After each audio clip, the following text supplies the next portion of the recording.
I found in the last, I suppose, 4 months that Bard's quality has improved, and for me, ChatGPT's quality has deteriorated. Generative AI it's just one of an endless number of applications of this technology, but it's the most visible, and that really does make a difference to the public perception of it. NVIDIA, which powers AI, when you look at that processing power and the ability to take the collective intelligence of every profession and every learning and everything in the world and squash it through everything we've learned into effectively a decision tree, because that's all we're getting on the front end of AI.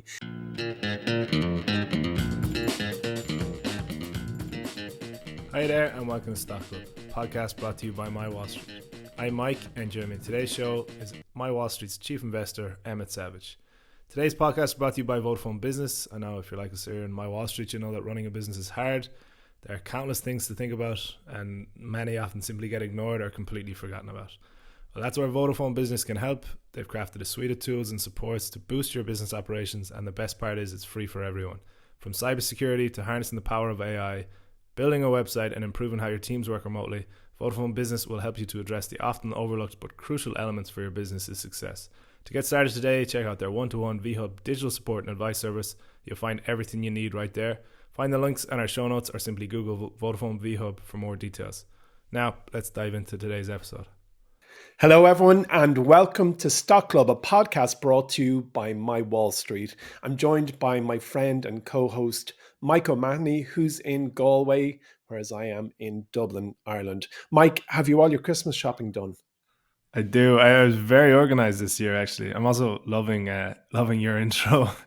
For the people who listen on Spotify or wherever else, Emmet gave himself his own countdown, which is very cute to see. Oh yeah, is this being brought?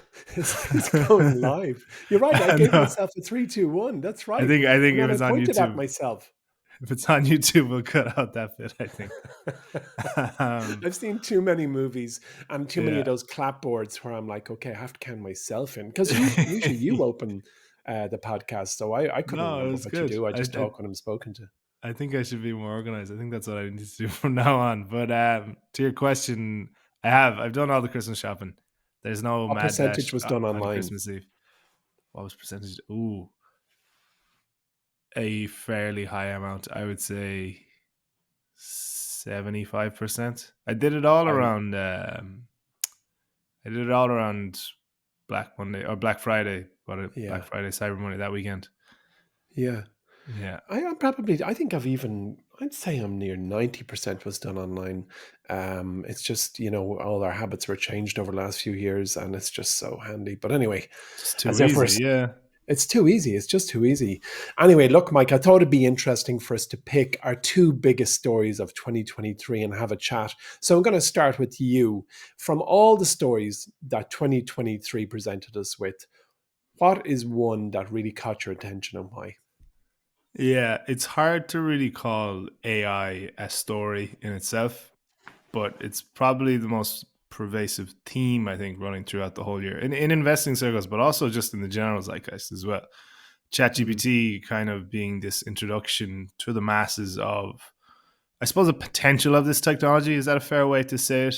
Because it's not like AI was invented in 2023, but seeing generative AI really kind of hit the public and people realize, all right, well, this is really, really a thing. So yeah, of course, generative AI it's just one of an endless number of applications of this technology, but it's the most visible, and that really does make a difference to the public perception of it. So for that reason, I think AI has to be number one. Of course, we went through over earnings season, how many times a company mentions the word AI or the letters AI, whichever way you want to say it. And the counts are getting up to hundreds. In I think it was Google's Q3 or Q2. Sundar Pichai mentioned AI 100 times, something like that. Wow. So it really, not only from we're doing this way, but we have to be shown to be doing this too. But in fairness, it could be, the next frontier of technology, it could be the next internet, or if you listen to, depending on who you listen to, it could be bigger than the internet. So I think it's fair enough that it's got this attention. whether whether it is as wide scale as we say, like, as in, I have a feeling that it's going to become, if we talk about AI, we're not talking about one specific use. We're talking about like a general technology platform. And if you Yeah. kind of draw back a bit, it does sound a bit like how you Mhm. talk about the internet. And I don't think there's going to be internet companies, like there won't be AI companies like there were internet companies back in the day. It's going to be so many companies will be running AI in some shape or form. Sure, Oh yeah, weren't you talking about, was it Sherwin Williams Paint was mentioning that's right. AI throughout their earnings report?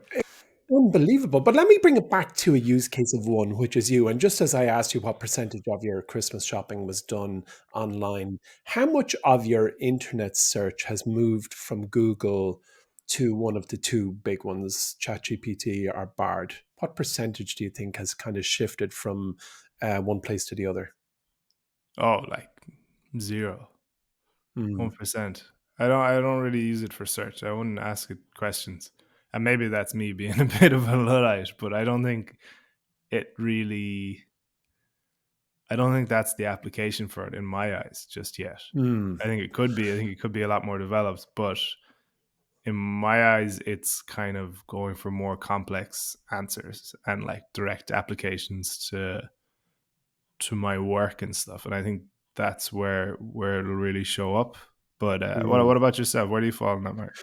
Well, I'll usually run both, and with Bard, at least it has a button which says citate this. So very often I have found Bard will just fill in the blanks with content that just can't seem to be it's identified out there. So I worry about the content it throws up. But I found in the last, I suppose, 4 months that Bard's quality has improved, and for me, ChatGPT's quality has deteriorated, but that's from my perception. And I tell you, there's no question that they have both rapidly improved. But I just wonder what's OpenAI exposing us to.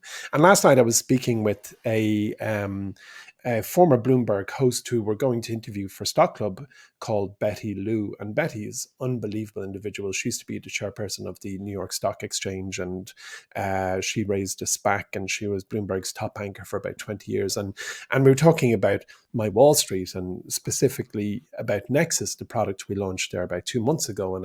And she asked me to explain the difference between it and Horizon. And I said, well, Nexus looks at the 60 stock exchanges outside of America, and we have for the first time utilized AI for that purpose. And as you know, Mike, we've been fiddling with AI for years. We've been tweaking our AI platform and the learning systems behind it to result in what we've launched. Which, by the way, the first nine, sorry, here's me drifting into sales. The first nine stocks are on average up 20% since we launched it, which I'm delighted with.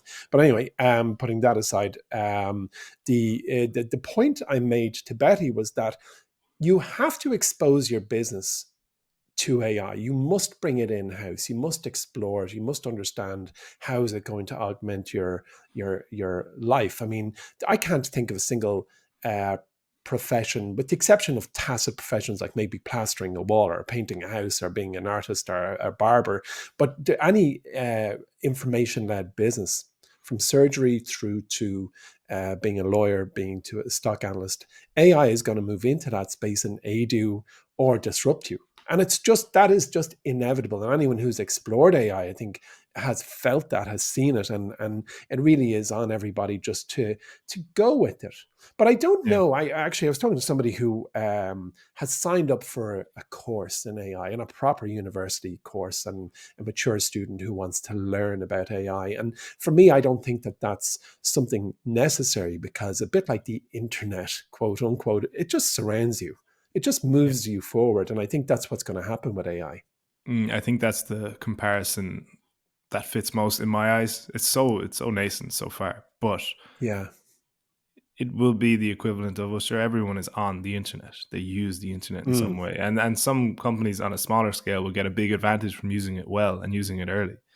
Yeah. But Yeah. in a wider sense, I don't think major industries will be disrupted, because I think the incumbents are going to be the ones leading the AI cause. Not necessarily the whole way around, but it strikes me that it's going to become commoditized, and when a technology becomes commoditized, it's usually the most well-resourced companies that can go out and get the best staff and spend the right money usually will end up not on top completely, but end up doing quite well. And we see this with, like, of course, we have like Google, Microsoft, and Amazon, because for just the reason alone that they have the processing power, AWS, Azure, and Google Cloud, Mm. that's going to benefit them because they're basically Mm.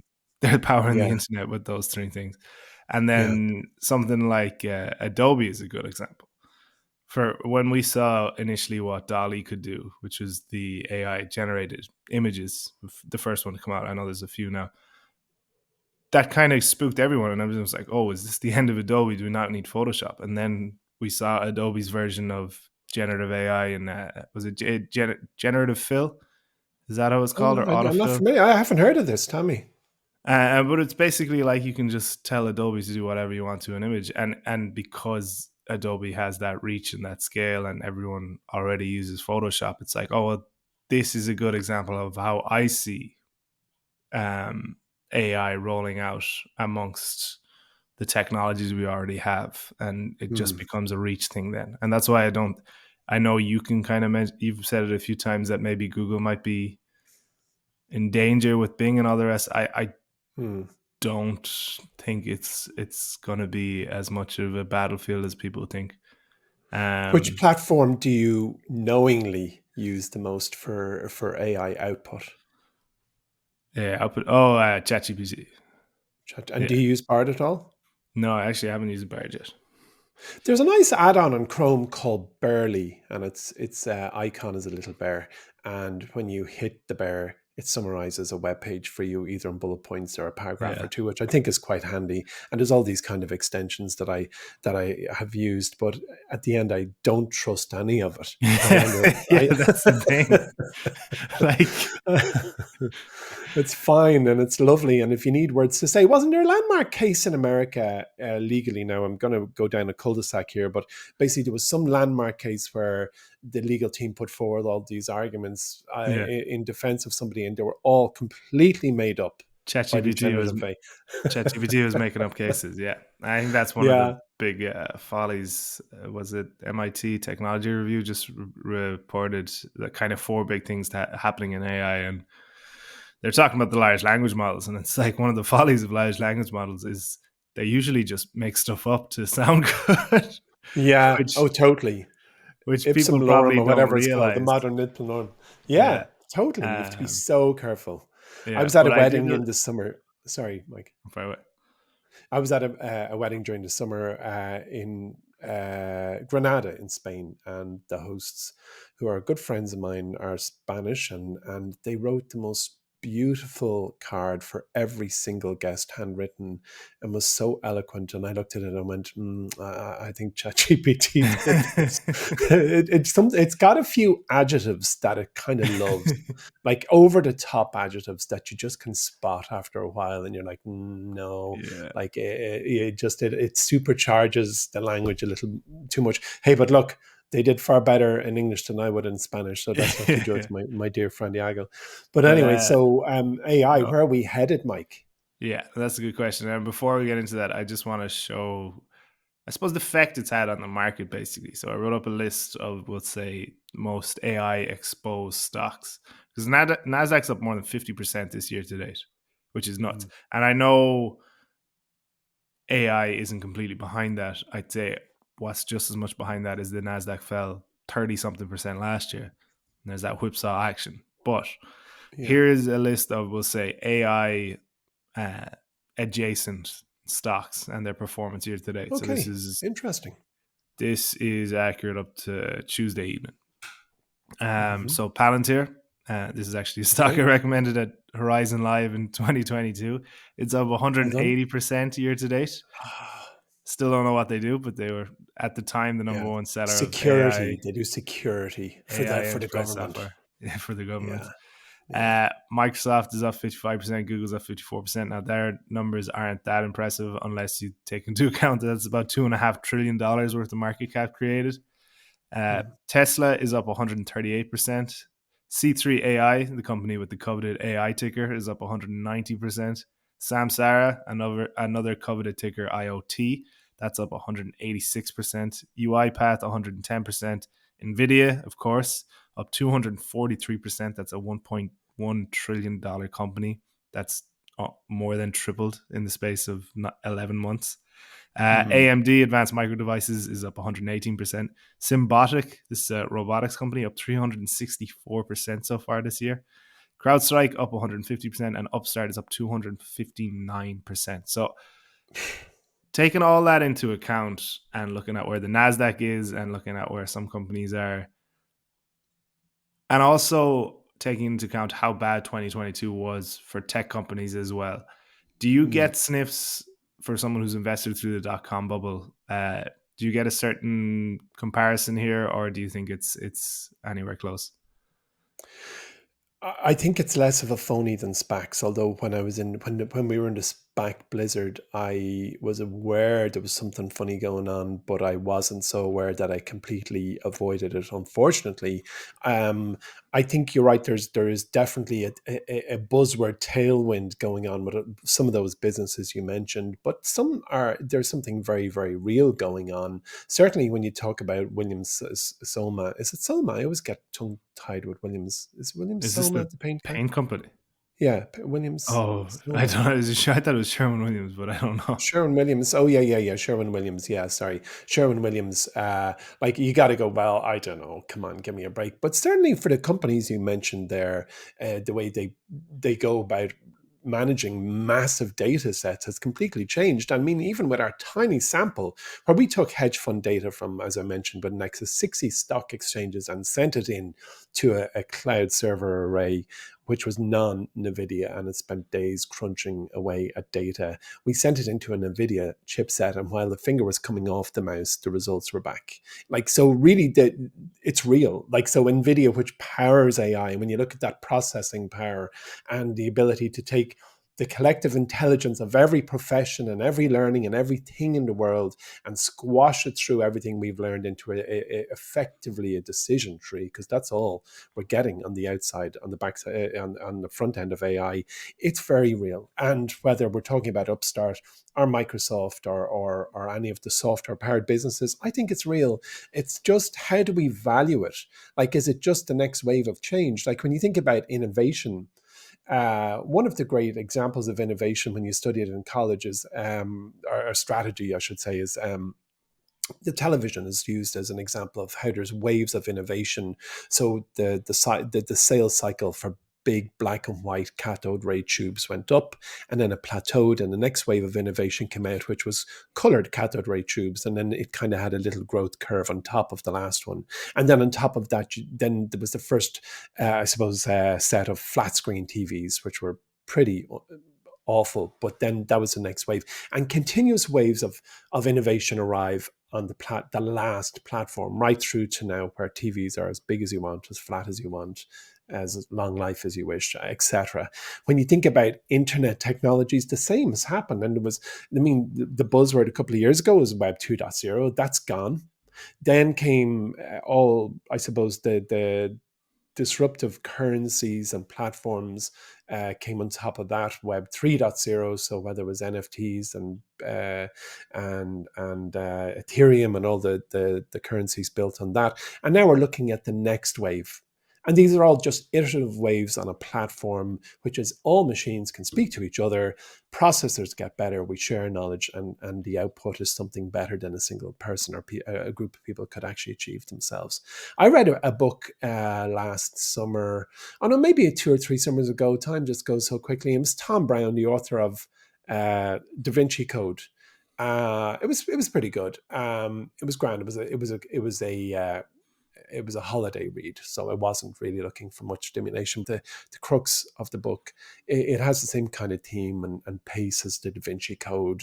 There's Yeah. I think it's Robert Langdon or whatever is the protagonist, and it starts off in the Guggenheim Museum in Bilbao, and it has all this intrigue, but the book is concerned with this rising force against the Catholic Church. And The book is quite prophetic because it was written, I suppose, before AI kind of took hold of all our consciousness, and it's central to the theme of the book. And I thought it was quite a good, on retrospect, I thought it was quite a good study on how that technology has enveloped our lives and our tech and the things we use. And there's no doubt, like in 2 years, 5 years, 10 years, I don't think we'll talk about AI per se. We'll be aware it's all around us and we'll know that outputs are aided and accelerated by it, but it's just the way things go. Just as our opener here, I don't have to wonder, did you buy some of your Christmas shopping online? It's really just what percentage. But unlike AI, you can actually give it a rough number. 75% of what I bought was online.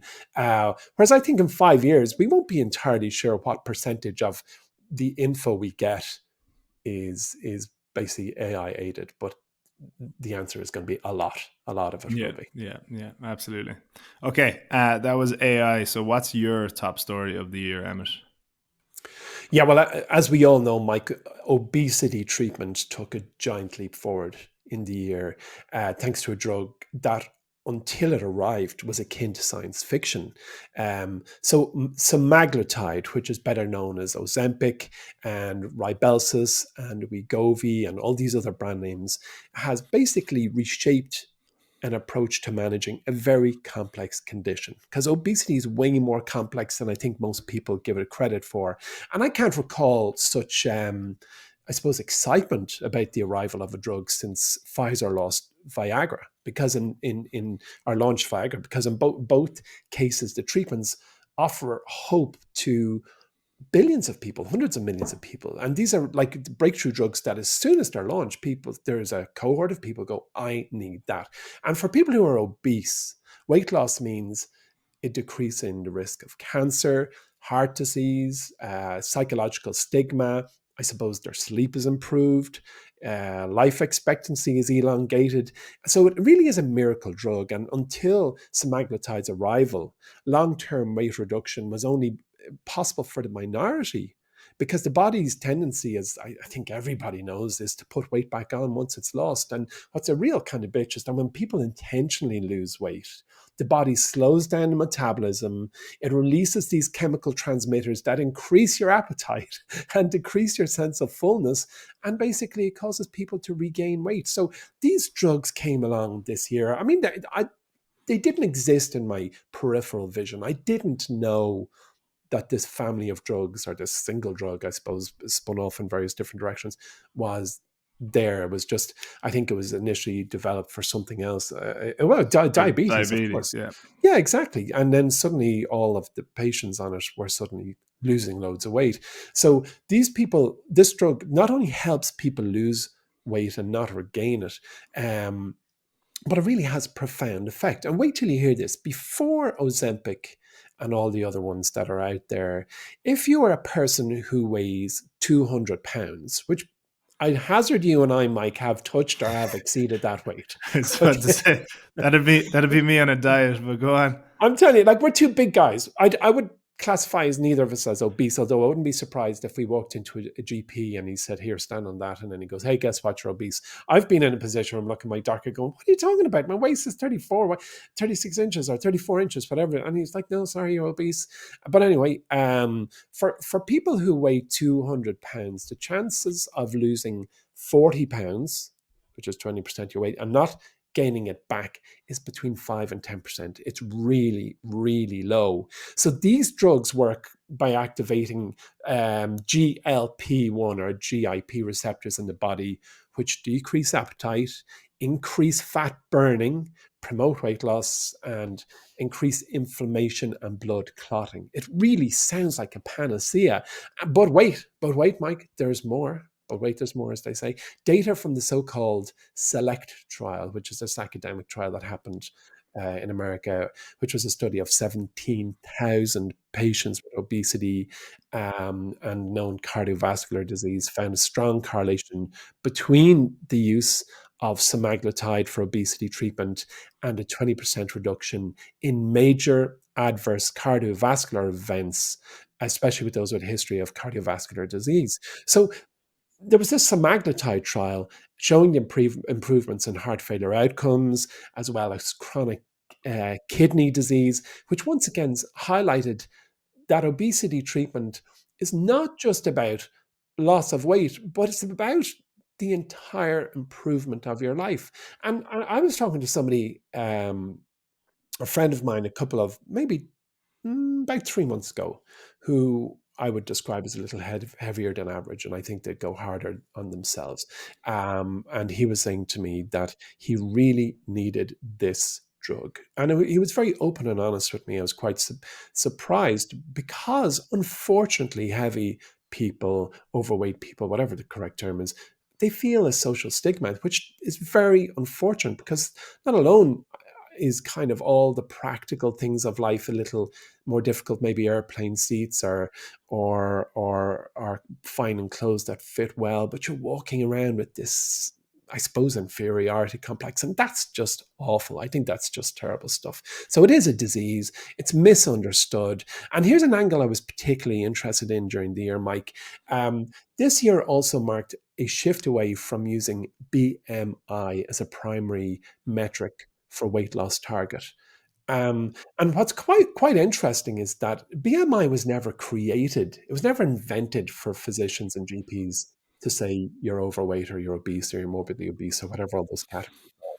That wasn't the purpose of BMI. It was something else altogether. So it's interesting that BMI, body mass index, has gone into decline. And there is a massive irony to all of this, Mike. And it just struck me that an increasing number of employers in America have opted to retract the coverage for obesity treatments because it's so expensive, which really contradicts the evidence that there's benefits for obesity management, which leads to improved productivity and reduced health risks and better quality of life and happy staff and no one calling in with a sickie or whatever.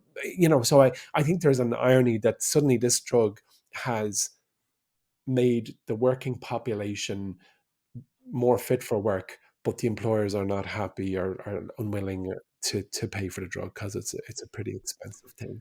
What are your Yeah, I think I can kind of think two things. I don't think McDonald's and Coca Cola stock should be falling because of Ozempic, which was very much the case. But I also appreciate how impactful it can be. But I think with investing, especially, we can kind of get too into themes mm, where we see very much this Ozempic or the GLP-1 or semaglutide or whichever way you want to call it mm, works. And then we're like, oh, okay, this genuinely does work. It makes people lose weight. It makes people healthier. It reduces cardiovascular events, all the rest. And then immediately, like this drug's been out for what, about a year? Kind of yeah, in the mainstream, we'll say it's probably been prescribed longer, but in the main zeitgeist, it's been out for about a year. And the immediate reaction is to just completely extrapolate it and be like, yeah, everyone that's ever going to be overweight is going to be on this drug, and our incidental deaths are going to go way down, and there's going to be less absenteeism in the workplace, and just taking all that as fact when the reality it's never going to be as extreme as that. So mm, that's why I think it's a small bit ridiculous to just immediately, let's say the effect of Eli Lilly's new drug that just got approved by the FDA and is apparently even more effective than really, Ozempic, and seeing that and be like, oh, that's bad for McDonald's. Maybe it is in the long run, but just to put two and two together and get five is yeah. too. It's too often done in the stock market, and I think I just Yeah, say it's just an overreaction, you're right. basically. I hear you. It's funny, yeah, but well, the amount of people who say supersize me go down because they're on Wegovy, I do not know, but it certainly is. It's. I think it was one of the great breakthroughs of the year, and I think when the price comes down, the availability goes up. Uh, I'd say an awful lot of these older world businesses that push excuse me, that push sugar and carbs will feel the effect of it. But I'm with you, though. I don't believe that people would drink less Coke on Christmas Day because they're on Ozempic. What I do think, though, is that as far as I know, you've to inject it once a week. Is that right? Does that ring a bell with you? Oh, I couldn't tell you. I think it's a weekly injection. So every 10 years, you've taken 520 shots, or every 20 years, over 1,000 injections of this chemical. And while the benefits are very, very clear to see and almost, as I said, almost miraculous, I do wonder, how do the other bits and bobs inside you, like your liver and kidneys, behave when you've had 1,000 shots of a compound that frankly wasn't in you when your mother Yeah. gave birth to you? Do you know? But that remains to be seen. Yeah, and I assume the trade-off is going to be worth it for people who were in risk of, Totally. we'll just say a shortened life because of weight Yeah. issues. Yeah. So yeah, But it I is. do think, by the way, it's a good thing. I always think it's a good thing when those who have been marginalized for any reason whatsoever have the stigma associated with whatever their margins were is removed. I love that. In my lifetime, and it sounds totally unrelated. The like being gay is something that when I was in school was, you just call someone called another person as some kind of burn, do you know? And now absolutely no stigma whatsoever exists, I believe, in this country to being gay. Whereas if you think about being overweight or morbidly obese, um, I wasn't really aware there was a stigma because I haven't had to deal with it. But those who have carried excess weight and have tried to lose it now have, I believe, that it's not okay to, it certainly never was okay to judge somebody who's overweight. But I think it's wonderful now that not, let alone is the conversation out there, but there's actually something that can help them get to whatever state of health they wish to achieve. And I think that's a great thing. Yeah, absolutely. Okay, Right, Mike, I'm going to hit oh I'm yeah, gonna hit me. cut into Who's you, the Emmet best there. mobile So network in the world, Mike? I've been meaning to ask you. very appropriate question. No, just a reminder, folks, from Vodafone Business, who are the sponsors of Stock Club, to check out their free one-to-one digital support and advice service today. So you can discuss a range of topics from social media tips, cybersecurity, building a website for your business. So just look up Vodafone VHub or click on the link in the show notes for today's Lads, would episode. you just go in and talk to them? Just talk to Vodafone. They've got you. Just go in and talk to them. Right. Okay, Mike. What? Oh, yeah. So I'm going to return the tennis ball to you now. So give me another big story from the year. A shorter version, I guess, Mike, because we don't want people falling asleep at the wheel. Yeah, and very appropriate because, look, I'm not ever going to be confused for an economist, nor I think will anyone that's been on this show. No, So except we're for not. Morgan Housel, he can be confused with an Yeah. economist. Uh, Look, we're not going to dwell on it, but I think we have to talk about the Fed and the interest rate Yeah. situation. Basically, I don't think there's been any more impactful stories on the general market sentiment, or Yeah. maybe not even sentiment, because it seems to have quite pretty much ignored what's been going on for so long. Yeah. But basically, in 2023, it saw 11 rate hikes, took the federal fund rate to the highest it's been in 22 years, and it's actually the fastest it's ever raised interest rates in such a manner. And yet, somehow, the stock market posted a barn burner of a year. The S&P 500 is up more than 25%. The Nasdaq is up more than 50%. So you remember, and Bill Mann brought this up in the live show, 100% of economists predicted a recession in 2023. Now, Yeah. maybe that's the only fair comparison we'll get to economists, Emmett, is that we're regularly wrong. But Yeah. somehow, and now this could be very early speaking, the US has managed to tame inflation to a point where they're able to basically promise three rate cuts next year. They've managed to keep unemployment low at around roughly 4%. The stock market's had a great year, and they haven't really broke anything. I think we had a minor banking crisis to kick off the year, but that almost seems self-contained.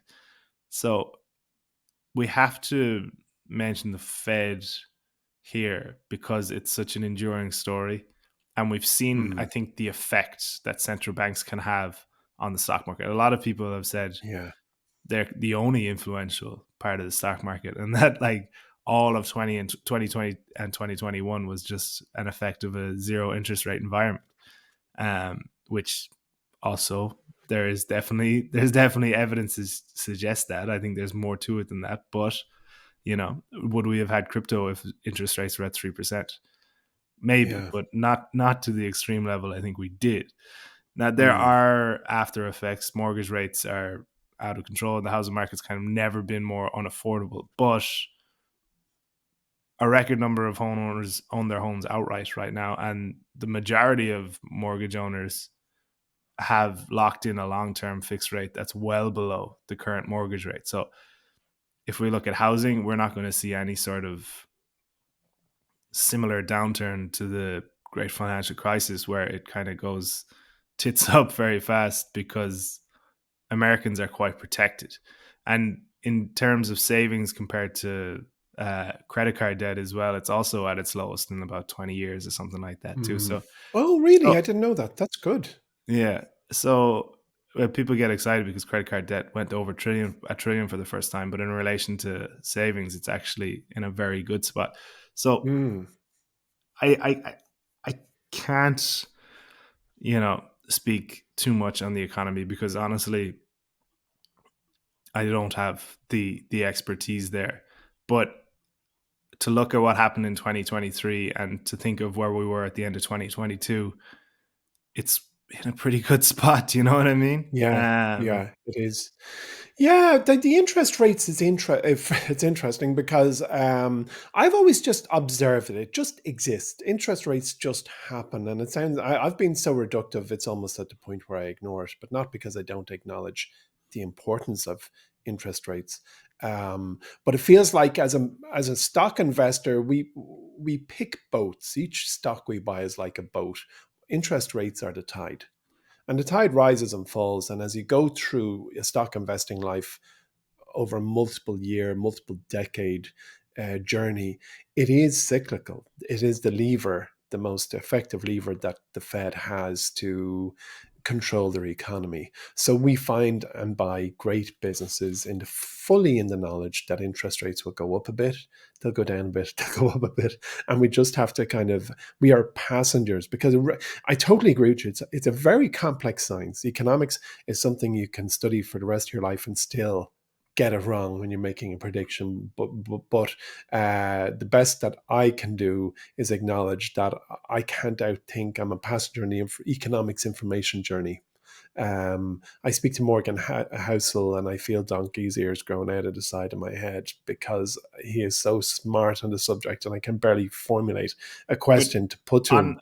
on Morgan Housel then as well is a great example where he is an incredibly knowledgeable economist, Hmm. and his strategy is the same as ours. Where it's like, well, Yeah, kind of don't worry about it that much and just invest for the yeah, long term and forget about it, because you're yeah, going to go through a number of cycles in your investing career, and that's why I think we're completely. allowed not ignore it, but recognize that it's definitely short term rather than long term, and Yeah, you were going to yeah, see a number of different cycles like this, we are and for just sure. invest through it.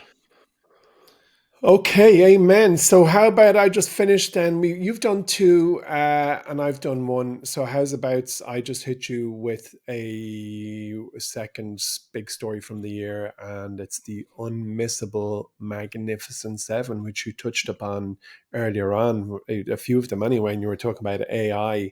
Yeah. Um, so the seven stocks, we've spoken about it so often: Apple, Microsoft, Amazon, Nvidia, Alphabet, Tesla, and Meta have all jumped 75% in 2023, which basically means that the other 493 from the S&P 500 were left in the dust. And they, excuse me, they on average have gained a more modest 12% versus the Yeah. 75% for those big behemoths. So The the index S&P as a 493. the S&P 493. So at the beginning of the year, most investors had expected that there would be higher interest rates, inflation, recession fears, and as a result, there was a pessimism. And everyone expected tech stocks to be hammered in 2023 as they had been hammered in 2022. But as you rightfully explained, this AI mania took hold, helped the big tech post a furious rally. And it couldn't be derailed by a banking sector crisis, worry about government debt default, wars in the Middle East and Europe, and lots of nasty stuff around the world. But these 7 stocks just transcended these great, big, huge, giant themes that sit there on our TV screens and our news channels all year round. And the net upshot is that the Magnificent 7 now represent 30% of the S&P 500's market value, which is, I think, the highest ever share for any 7 stocks. That's just unbelievable. Like a basket of 500 companies, like primo companies, world-renowned companies in all of their areas, 500 of the top companies in America, and 7 of them control 30% of the overall value of the index, which is just, it's bizarre. Oh, by the way, mini rant, Apple schmapple, right? Apple Pay doesn't work on my new iPhone 15. It sounds like a you So problem. I did like, I mean, I'm not a buyer of Apple stock, like and by the way, our $3 trillion overlord Apple refused to admit online that this is a known issue, but you go and talk to people who've bought it. Doesn't work. Anyway, look, I'm going to swap back to my iPhone 11. I can't put up with no Apple Pay. It's just it's too third world for me. I can't cope. Hashtag. So where are we? Yeah. So as far as I'm concerned, the Magnificent 7 should be reduced to Magnificent 6 until Apple fix Apple Wallet and Apple Pay. Yeah, you should write that down. I'm sure it'll do really well. Very Yes, popular exactly. tweet. Right. So there you have it. That's the Magnificent 7. I think that was an incredible story, and it has a nice little name, Magnificent 7. It sounds like, I think Yeah, it's a 1970s war movie or something. Anyway, yeah. yeah. I made the argument at the live show. Now I discounted Nvidia and Tesla from it, but Mm. the Mm. big tech 5 that we know, um, I think there's an Fab argument. 5, the Fab 5. Fab 5. Yeah. I think there's an argument that they're not really stretched. I think Microsoft's valuation is stretched, but Yeah. it also owns or will own the majority of, OpenAI at some point. Yeah. Yeah. Yeah, the companies seem like they're in quite good shape. If you could pick 5 companies for the market to be completely reliant on, you could do a lot worse. Do you know that kind of way? Mm. And I think Mm. there will be a turn down just because that's how the market works. It goes Yeah. up and then it comes back down because it went up too much, and Yeah. that's what looks like happened in 2023, and that's not as exactly scientific. But Yeah. in terms of like the underlying businesses there, they're incredibly strong and in a great Mm. shape, and probably set to benefit a lot from this new next internet we've talked about all episode. So yes, there's an incredibly high amount of concentration at the top of the market, but it's happened before, maybe not to this extent, but the market has always kind of fallen into this top heavy situation. Yeah. And they're really, really strong businesses there with very quite enduring business models that Yeah. are at the Yeah. forefront of this new technology. So This is true. yes, it's very concentrated, but also I don't know if it's the pending disaster that people can make it out to be.